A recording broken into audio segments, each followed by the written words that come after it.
Myself, A.C. Taral, Commerce Department, GKG College Kolhapur.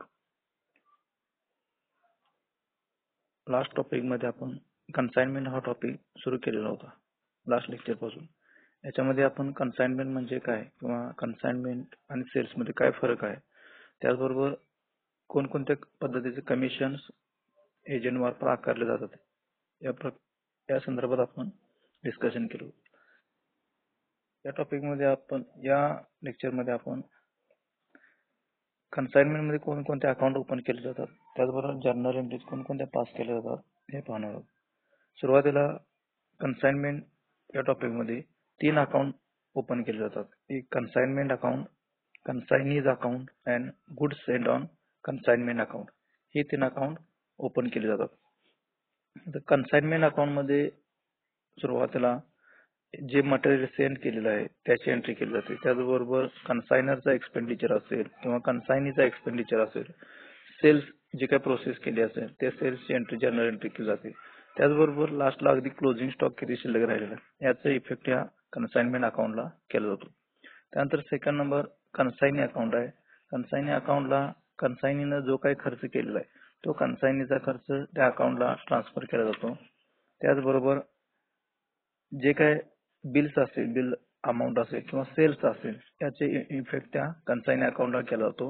आणि last नंबरचा जो काय गुड्स सेंट ऑन कन्साइनमेंट आहे तो कन्साइनमेंटला जेवढं काही मटेरियल सेंड केलेलं आहे त्या मटेरियलचा इफेक्ट त्या गुड्स सेंट ऑन कन्साइनमेंट अकाउंटला सेंड केला जातो.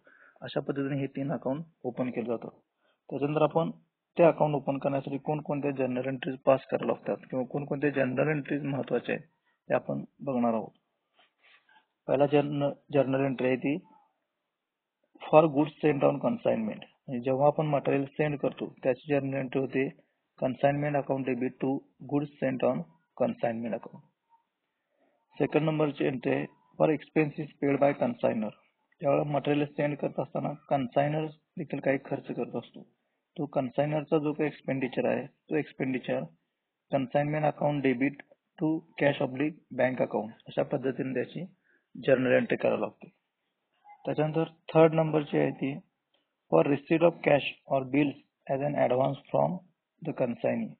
ज्यावेळेला मटेरियल सेंड केल्यानंतर कन्सायनी कडून काही अमाऊंट आपल्याकडे ॲडव्हान्स म्हणून येत असते किंवा त्याची काही रिसीट येत असते तर त्याची journal entry cash oblique bank account debit किंवा bills receivable account debit to consignee account अशा पद्धतीने त्याची जर्नल एंट्री केली जाते. त्याच्यानंतर नेक्स्ट आहे ते if the bill is discounted the loss of discount is transfer to consignment account debit to discount account. ज्यावेळेला एखादं बिल डिस्काउंट केलं जातं त्यावेळेला जो काही लॉस असेल तर तो लॉस कन्साइनमेंट अकाउंटच्या डेबिटला आणि तो डिस्काउंट अकाउंट म्हणून क्रेडिटला ट्रान्सफर केला जातो. त्याच्यानंतर फिफ्थ नंबरची एंट्री आहे ती for expenses incurred and commission payable to consignee. ज्या पद्धतीने कन्सायनर एक्सपेंडिचर करत असतो मटेरियल खरेदी करण्यासाठी, सेंड करण्यासाठी, त्याचबरोबर कन्सायनी देखील काही खर्च करत असतो, काही एक्सपेंडिचर करत असतो. तो एक्सपेंडिचरची journal entry consignment account debit to consignee account अशा पद्धतीने त्याची जर्नल एंट्री केली जाते. त्याच्यानंतर नेक्स्ट 6 नंबरला आहे ते सेल्स इफेक्ट बाय कन्सायनी. ज्यावेळेला कन्सायनरला गुड्स सेंड करतो त्यावेळेला कन्सायनी त्याच्यातील काही रक्कम ही सेल्स करत असतो. मग सेल्स केल्यानंतर त्याची जर्नल एंट्री ही consignee account debit to consignment account, म्हणजे कन्साइनमेंट अकाउंटच्या क्रेडिटला जे काही सेल्स करून अमाऊंट आलेले आहे ते अमाऊंट आपण कन्साइनमेंट अकाउंटच्या क्रेडिट साईडला दाखवतो आणि कन्सायनी अकाउंटच्या डेबिट साईडला जे काही सेल्स केला असेल तो सेल्स ट्रान्सफर करत असतो. त्याच्यानंतर नेक्स्ट आहे ते discount allowed to customers by कन्सायनी.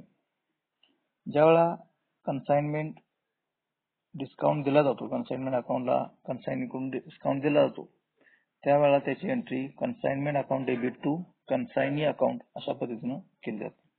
Next आहे ते 8 number if the del credit commission is not given the entry for loss of bad debts will be. ज्यावेळेला डेल क्रेडिट कमिशन म्हणजे काय आपण हे अगोदर पाहिलेलं आहे. डेल क्रेडिट कमिशन जर दिलेलं नसेल तर त्याची जर्नल एंट्री म्हणजे जो काही लॉस असेल बॅड डेट्सचा तो लॉस आपण consignment account debit to consignee account अशा पद्धतीनं ट्रान्सफर करू शकतो. नेक्स्ट 9 नंबरची जर्नल एंट्री आहे ती for stock of goods lying with the कन्साइनी.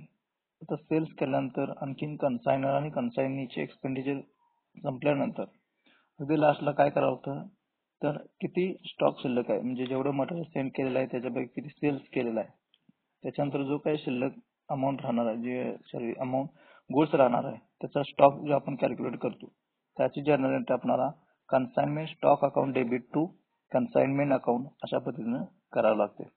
आणखीन त्याच्यानंतर 10 नंबरला ज्यावेळेला सर्व एंट्रीज कंप्लीट होतात त्यावेळेला जो प्रॉफिट किंवा लॉस झालेला असेल तर तो प्रॉफिट किंवा लॉस हा खालील पद्धतीने आपल्याला ट्रान्सफर करता येतो. तर प्रॉफिट असेल तर consignment account debit to profit and loss account credit अशा पद्धतीने त्याची जर्नल एंट्री करावी लागते. त्याच्यानंतर जर लॉस असेल तर loss entry profit and loss account debit to consignment account अशा पद्धतीने त्याची जर्नल एंट्री करावी लागते. नेक्स्ट आहे तो 11 number for receipt of cash oblique bills from consignee in settlement of final dues. जर काही रिमेनिंग अमाऊंट शिल्लक राहिली असेल तर त्या संदर्भात कन्साइनी कडून जे काय रिसीट किंवा कॅश आले असेल तर त्याची जर्नल एंट्री होते cash oblique bank account debit किंवा bills receivable account debit to consignee account. आणखीन लास्ट नंबरला 12 नंबरची जर्नल एंट्री आहे for closing stock the goods send on consignment account. For closing the goods send on consignment account जेव्हा आता consignment account close करणार त्यावेळेस लास्टला आपल्याला जर्नल एंट्री करायला लागते ते goods send on consignment account debit to purchase account or to trading account.